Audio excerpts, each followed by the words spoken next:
Ito ay rated SPG. Striktong patnubay at gabay ng magulang ang kailangan. Maaaring may masiselang tema, lengguwahe, karahasan, sexual, horror o droga na hindi angkop sa mga bata. Nawalan ako ng panlasa dahil sa'yo.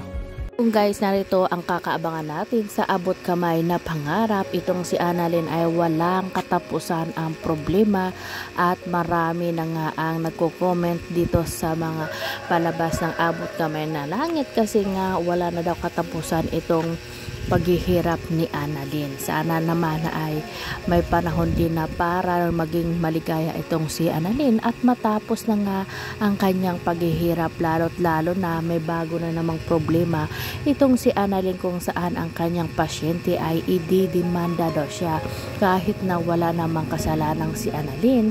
Kisyo daw ay nawala ang panlasa ng kanyang pasyente at dito ay kinutsyaba pa ang isang doktor na magtistigo nga laban dito sa ginawa ni Annalyn.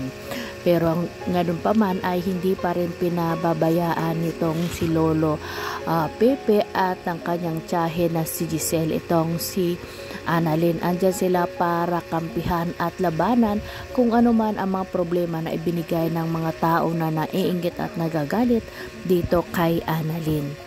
Samantala nga lugmok na nga itong si Annalyn kasi nga hindi niya naabutan at hindi niya alam kung saan nga ba nilipat ang kanyang tatay RJ hospital kasi nga hindi man binagbigay alam sa kanya kung saan nga ba ililipat ang kanyang tatay at pasalamat na lang siya sa kanyang kaibigan ng kanyang tatay na si Dr. Meneses kasi nga yung cellphone ng kanyang tatay ay binigay kay Annalyn. Sana naman ay matukso itong si Annalyn at mabuksan ang cellphone ng kanyang tatay para malaman at makita kung ano yung mga tinatago na sikreto doon at yung mga katiwalian at kasamaang na ginawa nitong si Moira at si Zoe kasi dito napapaloob ng ang lahat ng mga kasamaan at mga sikreto nitong si Moira at si Zoe.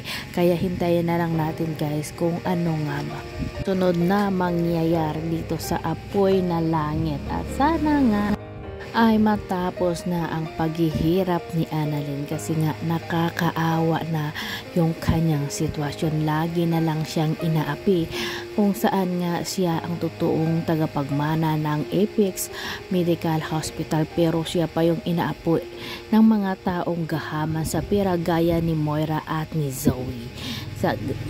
Ganun pa man kahit na napakaraming problema ang dumarating dito kay Annalyn ay andyan pa rin siyang tumatayo at tumalaban. Tumatag pa yung kanyang pagiging strong sa hamon ng buhay. Madarating yung araw at malalagpasan niya rin ang lahat ng mga paghihirap na dumating sa buhay niya at makasama ang kanyang tatay Archie balang araw.